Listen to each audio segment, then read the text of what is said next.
Истихара, Дастан Құрманбаев. Кіріспе. Құранда адам әлсіз болып жаратылған дейді. Бұл жердегі әлсіздікті тәпсіршілердің бірі дене бітімі тұрғысынан, ерік қалау тұрғысынан, нәпсі құмарлықтарына төтеп беру тұрғысынан деп түсіндірсе, енді бірі шешім шығару, таңдау жасау тұрғысынан деп тәпсірлейді. Өйткені адам баласы ғайыпты білмегендіктен, шын мәнінде ненің жақсы, ненің жаман, ненің пайдалы, ненің зиянды екенін де біле бермейді. Кейбір нәрселер көзіне жақсы болып көрінгенмен, болмысы жаман болып шығады. Ал енді бірі сырттай пайдалы сияқты болғанмен, тұла бойы тұнып тұрған зиян болып шығып жатады. Сол үшін де Құранда «Қайдан білесіңдер, бәлкім ұнатпаған нәрселерің түбінде өздерің үшін қайырлы болар, сондай-ақ ұнатқан нәрселеріңнің түбінде өздерің үшін зиянды болуы бек мүмкін. Ақиқатын Алла біледі, сендер білмейсіңдер» деп айтады. Бұған бірден бір мысал Құрандағы Мұса пайғамбар мен Қыдырдың қиссасы. Қайықты тесіп тастады, сол арқылы қайықты аман сақтап қалды. Баланы өлтіріп тастады, сол арқылы баланың ата-анасын кәпір болып тозаққа түсіп кетуден аман алып қалды. Сол сияқты кейде адам өмірде өзі мүлде жек көретін істерді басынан өткізіп жатады. Бірақ оған Алла тағала оны көптеген жамандықтардан құтқару үшін жіберген болуы мүмкін, немесе көзіне жаман болып көрінгенмен шындығында қайырлы істер болуы ықтимал.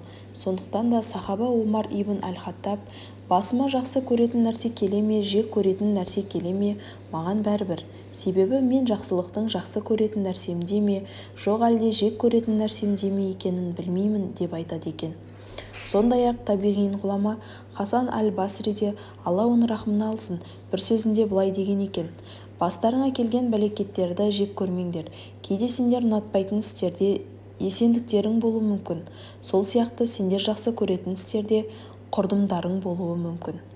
Міне осы бір жаратылысында бар әлсіздіктің себебінен адамдар шешім шығаруға, таңдау жасауға қиналған кездерінде әрқайсысы әрқандай әдіс-тәсілдерге жүгініп жатады. Бірі құмалақ аштырады, бірі жұлдыз жорамал қарайды, бірі алақанын оқытады, бірі кофе ішкен кесесін оқытады. Әйтеуір қателеспеудің, жаңылыспаудың жолдарын қарастырып жатады. Бірақ аталған нәрселер мен соған ұқсас істердің барлығы да исламда қатаң тыйым салынған ауыр күнәлар санатына жатады. Тіпті діннен шығарып жіберуі де мүмкін. Ол түгіл жаман ырымға сенудің өзі хадистерде ширк деп атайды. Енді не істемек керек? Мұндай жағдайда не істеу керек екенін пайғамбарымыз саллаллаху алейхи уассалам сахабаларына үйретіп кеткен. Ол истихара оқу. Истихара құлдың Раббысына барлық ісін, тіпті өзін тапсыруы, мақсатының баяндылығын, берекесін бір Алладан сұрауы, оған сүйенуі, мұқтаждығын, әлсіздігін ашық білдіріп бойынсынуы. Біз осы кітабымызда Алла қаласа истихара намазы мен дұғасын баяндаймыз. Оның не екені, не үшін және қалай оқылатыны, сонымен қатар истихара намазы төңірегіндегі шариғи мәселелер мен көпшіліктің көкейінде жүрген сұрақтардың жауаптары беріледі. Бір Алла өзі қолдап әрбір ісімізді туралыққа бастасын. Истихара деген не және ол қашан оқылады? Адам баласының бір бақыты Алладан қайырлысын сұрауы. Тирмизи. Истихара араб тілінде қайырлысын сұрау деген мағынаны береді. Ибн Аль-Асир: «Я Алла, маған осы екі істің дұрысырағын, жақсырағын таңдап бергейсің және жақсылықты сол істе қылғайсың» дегенді білдіреді деп айтқан. Шариғатта истихара деп екі не одан көп рәкат түрінде оқылатын нәпіл намаз айтады. Сонымен қатар истихара дұғасы да өз алдына бөлек истихара деп атала береді. Басқаша айтқанда, егер екі адам екі істің қайсысын істерін немесе бір істі істерін не істемесін білмей тұрса, ондай жағдайда истихара намазын немесе дұғасын оқып, Алла тағаладан қайырлысын нәсіп етуін сұрайды. Бірақ ол істер парыз, уәжіп етілген ғибадаттардан болуы тиіс. Мысалы, жұма намазына барсам ба, бармасам ба, немесе биыл Рамазан оразасын ұстасам ба, тұтпасам ба, сол сияқты үтір намазы оқысам ба, оқымасам ба деп истихара оқымайды. Себебі ол нәрселер онсыз да міндетті істерге жатады. Егер шариғат ескертетін себептер болмаса, оны істеуге не істемеуге ерік берілмейді. Сол сияқты шариғатта тыйым салынған күнәлі істерге, харам нәрселерге қатысты да истихара оқымайды. Истихара тек мүбәх, шариғатта рұқсат етілген және істеуге не істемеуге ерік берілген істерге ғана қатысты оқылады. Сонымен қатар сүннеттерді орындасам ба жоқ па деп истихара оқымайды, анығын Алла біледі. Ғалым Ибн Хажар әл-Асқалани былай деген: жүрекке келіп кететін нәрселердің 3 түрі болады. Біріншісі, осыны жасасам ба жасамасам ба деп қатты ойланып кетеді. Екіншісі, осыдан бір апат, яғни бәле келіп қалам екен деп ойға батады. Үшіншісі, осы екеуінің қайсысын ақтарсам маған береке келеді, мынаусынан жамандық келіп қалама екен деп уайымға түседі. Міне осы 3 жағдайда истихара оқылады. Және бұл 3 ойдың ешқайсысына күнә жоқ. Истихара туралы хадистер. Бұл жайында хадис жинақтарында ондаған хадис кездеседі. Оның ішінде әлсіз хадистер де баршылық. Бірақ жалпы алғанда жүзеге асыруға жарайтын хадистер. Біз соның ішіндегі сенімдірек дегендерінен бірнешеуін келтірейік. Бірінші, Жәбір ибн Абдулла. Алла елшісі саллаллаху алейхи уассалам бізге әрбір істе истихара оқуды Құраннан бір сүрені үйреткендей үйрететін еді дейді. Абдулла ибн Масғуд. Алла елшісі бізге истихараны үйретті дейді. Әбу Бәкір. Расында пайғамбар саллаллаху алейхи уассалам бір істі істеуден бұрын: «Я Алла, маған жақсырағын нәсіп ет, жақсырағын таңдап бер» деп тілейтін еді дейді. Сағд ибн Абу Уақастан жеткен хадисте пайғамбарымыз саллаллаху алейхи уассалам былай дейді: адам баласының бір бақыты Алладан қайырлысын сұрауы, тағы бір бақыты Алла басына түсірген іске разы болуы, адам баласының бір бейбақтығы Алладан қайырлысын сұрамауы, тағы бір сорлылығы Алла басына түсірген іске наразы болуы. Хадистегі әрбір істе деген сөз бір істі болмашы санап, оған мән бермей, истихара оқымай қоюдың дұрыс еместігін білдіреді. Себебі кейбір істерді көзге ілмей істей берудің немесе тастай салудың кесірінен көп зиян келуі мүмкін. Сол үшін де пайғамбарымыз саллаллаху алейхи уассалам тіпті аяқ киімдерінің бауына шейін Раббыларыңнан сұраңдар деп айтқан. Сондай-ақ Құраннан бір сүрені үйреткендей дегені де истихара дұғасының маңыздылығын байқатады. Истихара намазының үкімі. Истихара намазы 4 мазхабта, соның ішінде Ханафи мазхабында сүннет болып табылады. Басқаша айтқанда, нәпіл намаздардың санатына жатады. Истихара намазы қалай оқылады? Жоғарыдағы Жәбір ибн Абдулладан жеткен хадистің жалғасында былай дейді: және 2 ракаат нәпіл намаз оқып артынша былай дұға етуді үйрететін еді: Я Алла, мен сенің білімің арқылы сенен жақсылықты сұраймын, сенің құдіретің арқылы сенен күш-қуат сұраймын, ұлы кеңшілігіңмен маған кеңшілік көрсетуіңді сұраймын. Расында сенің күш-құдіретің барлық нәрсеге жетеді, ал менікі болса жетпейді. Сен барлық нәрсені білесің, ал мен болсам білмеймін. Сондай-ақ сен ғайыптардың білушісің. Я Алла, егер сенің біліміңде осы ісім дінім үшін, дүнием үшін және ақыретім үшін қадірде, болашақта қайырлы болса, онда оны маған нәсіп ет, жеңіл ет және берекелі ет. Ал егер сенің біліміңде осы ісім дінім үшін, дүнием үшін және ақыретім үшін қазірде болашақта жаман болса, онда мені одан алыс ет, ал оны менен алыс ет. Мен үшін жақсылық қайсы болса, соны нәсіп ет, сосын мені соған разы ет. 2 ракаат намаз оқып, мүмкін болса бірінші ракаатта Фатиха сүресінен кейін Кафирун сүресін, екінші ракаатта Иқлас сүресін оқып, сәлем бергеннен кейін жоғарыдағы дұғаны оқиды. Кейбір ғалымдар шаруасын дұғаның соңында айтады десе, кейбірі осы ісім дегеннен кейін шаруасын айтады дейді. Екеуі де бола береді. Сол сияқты жоғарыдағы сүрелердің орнына басқа сүрелерді оқуға да болады. Истихара дұғасының арабшасы, оқылуы және қазақша мағынасы. Я Алла, Мен сенің білімің арқылы сенен жақсылықты сұраймын. Сенің құдіретің арқылы сенен күш-қуат сұраймын. Ұлы кеңшілігің мен маған кеңшілік көрсетуіңді сұраймын. Расында сенің күш-құдіретің барлық нәрсеге жетеді, ал менікі болса жетпейді. Сен барлық нәрсені білесің, ал мен болсам білмеймін. Сондай-ақ сен ғайыптарды білушісің.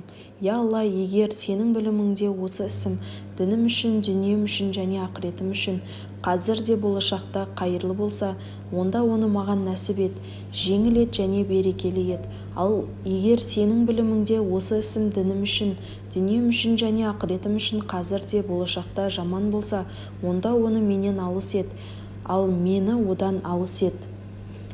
Мен үшін жақсылық қайсы болса, соны нәсіп ет, сосын мені соған разы ет. Истихара намазының талаптары қандай? Истихара намазына басқа намаздарға қойылатын талаптардың барлығы қойылады. Соның ішінде нәпіл намаздарды оқуға болмайтын 5 макрух уақытты оны да оқуға болмайды. Неше рет оқу керек? Бұл туралы хадисте анық айтылмағандықтан, ғалымдар әртүрлі дәлелдерге сүйеніп, бірі 3 рет оқыған жақсы десе, енді бірі 7 рет оқыған жақсы дейді. Сондықтан оны 1 рет оқуына да, қалағанша қайталап оқуына да болады. Тек дұғасын ғана оқысам бола ма? Сол сияқты истихара туралы хадистердің көбісінде намаз жайында сөз қозғалмағандықтан, ғалымдар әсіресе асығыс кездерде тек истихара дұғасын оқумен ғана шектелуге болатынын айтады. Ал оның ең қысқа үлгісі Әбу Бәкір риуаят еткен мына бір түрі: Аллахумма хирли уахтарли. Я Алла, маған жақсырағын нәсіп ет, жақсырағын таңдап бер.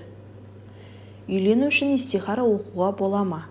Үйлену үшін истихара оқуға болады, бірақ үйленсем бе екен, жоқ па деп оқымайды. Себебі үйлену онсыз да сүннет, кейбіреулерге уәжіп болуы да мүмкін. Бұл жерде истихараны белгілі бір адамға қатысты шешім шығару, таңдау жасау үшін ғана оқиды. Оның да дұғасы жоғарыдағыдай. Тек шаруасын айтқан кезде үйленуге қатысты шаруасын айтады. Истихараның жауабын қалай білеміз? Истихара ғайыпты білу емес. Біз үшін ненің қайырлы, ненің қайырсыз екені бәрібір ғайып болып қала береді. Ал оны оқу істі Аллаға тапсыру.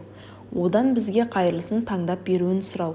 Өйткені біз шын мәнінде өзімізге ненің жақсы, ненің жаман екенін біле бермейміз. Құранда қайдан білесіңдер, бәлкім ұнатпаған нәрселерің түбінде өздерің үшін қайырлы болар, сондай-ақ ұнатқан нәрселеріңнің түбінде өздерің үшін зиянды болуы бек мүмкін. Ақиқатын Алла біледі, сендер білмейсіңдер деп айтады. Сахаба Омар ибн Әл-Хаттаб: басыма жақсы көретін нәрсе келе ме, жек көретін нәрсе келе ме, бәрібір. Себебі мен жақсы көретін нәрседе ме, жоқ әлде жек көретін нәрседе ме екенін білмеймін деп айтады екен. Ал әйгілі табиғин ғұлама Хасан Аль-Басри, Алла рахмын алсын, бір сөзінде былай деген екен: бастарыңа келген бәлекеттерді жек көрмеңдер. Кейде сендер ұнатпаған істерде есендіктерің болуы мүмкін. Сол сияқты сендер жақсы көретін істерде құрдымдарың болуы мүмкін. Истихарадан кейін түс көреді деген рас па? Истихара намазын не дұғасын оқығаннан кейін түс көреді, түсінде белгі береді деген сөздер хадистердің ешбірінде де кездеспейді. Тіпті жатар алдында оқыңдар деген сияқты тұспалдап айтылған сөздер де жоқ. Сондықтан истихара оқыған не оқып жүрген адамның көрген түстері кәдімгі басқа түстер сияқты қарастырылады. Истихара оқығаннан кейін не істеу керек? Бұл жайында ғалымдардың пікірі бірдей емес. Бір ғалымдар ешбір белгі күтпестен өзі дұрысырақ деп тапқан істі істей береді десе, енді бірі жеңіл болғанын істейді. Себебі истихара дұғасы егер қайырлы болса, оны маған жеңіл ет деген сөздерді қамтиды деген. Бірақ нәпсіге еріп таңдау жасаудан аулақ болу керек. Бұл жердегі мақсат, тағы да қайталап айтамыз, қайсысы жақсырақ немесе қайсысы дұрысырақ екенін білу емес. Керісінше, істі Аллаға тапсыру, жақсылықты содан күту және оған тәуекел ету. Істі Аллаға тапсырудың пайдасы көп. Мысалы Жақып пайғамбар ең сүйікті баласы Жүсіп пайғамбардан айырылғанда Жүсіп те кетті, көз де кетті, яғни ұзақ уақыт қатты қайғырғаннан екі көзі бірдей ағарып көрмей қалды. Бірақ сабыр етіп істі Аллаға тапсырғаннан кейін Жүсіп те оралды, көзі де қайтадан көріп кетті. Бір жағынан истихара оқу арқылы біз өзіміздің әлсіздігімізді мойындап, Раббымызға мұқтаж екенімізді түсініп, оның алдында бас иіп құлдық ұрамыз. Ақиқатында әлсіз, дәрменсіз екенін түсінген адамның тәуекелі күшейе түсетіні анық. Ал Алла тағала тәуекел етушілерді жақсы көреді. Түсіндіре кетейік, тәуекел ету деген басын қатерге тігу емес. Тәуекел ету қолынан келгенін істеп, істің нәтижесін Алла беретініне сеніп, тек Алладан ғана күту. Сондай-ақ тәуекел адамды менмендіктен арылтады. Сондықтан истихара оқыған адам истихараның жауабы болады екен деп күтіп жатпастан күнделікті тіршілігімен айналыса береді. Әлгі истихара оқыған шаруасында ойланып, ақылдасып өзіне шеше береді. Истихара оқып істеген іс қайырсыз болып шығуы мүмкін бе? Біріншіден, ол да басқа нәпіл намаздар мен дұғалар сияқты қабыл болуы да, қабыл болмауы да ықтимал. Екіншіден, одан кейінгі істі қайырлы болады, не қайырсыз болды деп айта алмаймыз. Біз тек ойымыздағыдай болды, не болмады, біз қалағандай болды, не болмады деп қана айта аламыз. Себебі ненің қайырлы, ненің қайырсыз екенін бәрібір біле алмаймыз. Сондықтан истихара оқып бастаған сауда әрдайым жүріп кетеді. Немесе истихара оқып құрылған отбасы әрдайым баянды болады деген сөз жоқ. Тіпті солай болғанның өзінде біз үшін қайырлысы сол ма, ол емес пе, біз оны тағы біле алмаймыз. Сол үшін де барлық ісімізді, бүкіл өмірімізді Аллаға тапсырамыз. Бірақ істің истихарасыз болғанынан көрі истихарамен басталғаны әлде қайда жақсы. Әрі дұрысырақ, өйткені ол біздің Аллаға қаншалықты берілгенімізді көрсететін өз алдына бір бөлек құлшылық. Кейбір қателіктер. Біреулер истихара намазында, дұғасында оқымай, оның орнына басқа бір нәрселерді істейді. Мысалы, Құран кітапты қолына алып, кез келген бетті ашып қалады да, көзіне ең бірінші түскен аяттың мағынасына қарай шешім шығарады. Сол сияқты біреулер тәспінің жібін үзіп, тастарын бөліп қою арқылы жасайды. Бұл анау гүлдің жапырақтарын любит, не любит деп жұлып отыратын діннен, шариғаттан бейхабар жас балалардың ісіне ұқсайды. Бұл істердің барлығы баяғы Мекке мүшриктерінің жаман ырымға қатысты жоралғылары сияқты тыйым салынған істерден болып саналады. Оның орнына истихара намазын оған мүмкіндік болмаса, дұғасын оқып, пайғамбарымыз саллаллаху алейхи уассалам сүннетін орындаған дұрыс. Есесіне истихара оқыған ұтылмайды. Истишара, ақылдасу, кеңесу. Истихараның серігі истишара, яғни ақылдасу, кеңесу, қандай да бір маңызды істің қарсаңында білімді, тақуа, жанашыр адамдармен ақылдасу. Кеңесу, Алланың үйреткені, пайғамбардың көрсеткені және мүмін мұсылмандардың көркем мінезі болып табылады. Себебі Құранда мүмін мұсылмандарды істерін өзара кеңесіп істейді деп сипаттайды. Тіпті сол сүрені шура, яғни кеңесу деп атаған. Сонымен қатар Алла тағала пайғамбарымыз саллаллаху алейхи уассаламға соны бұйырып, ісіңді олармен, сахабалармен ақылдасып отыр дейді. Пайғамбарымыз саллаллаху алейхи уассалам да сахабаларымен, әйелдерімен кеңесіп отыратын болған. Оның мүміндердің анасы Умму Сәлама мен Айша анамызбен ақылдасқаны жайында сира кітаптарында риуаяттар жетіп жатыр. Ол өзінің бір хадисінде истихара оқыған ұтылмайды, ақылдасқан өкінбейді, үндемеген тарықпайды деп ақылдасудың маңызына тағы да назар аудартады. Ғалымдардан қалған бір сөз бар. Кім ақылдылармен кеңессе дегеніне жетеді. Шын мәнінде адам кейде ақылдаса келе бел буып бекініп отырған ісінің құр нәпсі қалауы ғана екенін анықтайды. Сол сияқты одан да жақсырақ істің, жолдардың бар екеніне көз жеткізеді. Тіпті өзінің ойына келмеген нәрсе басқаның ойына келуі мүмкін. Сол үшін де қазақта кеңесіп пішкен тон келте болмас дейді. Алайда кім көрінгенмен ақылдаса бергенде дұрыс бола қоймайды.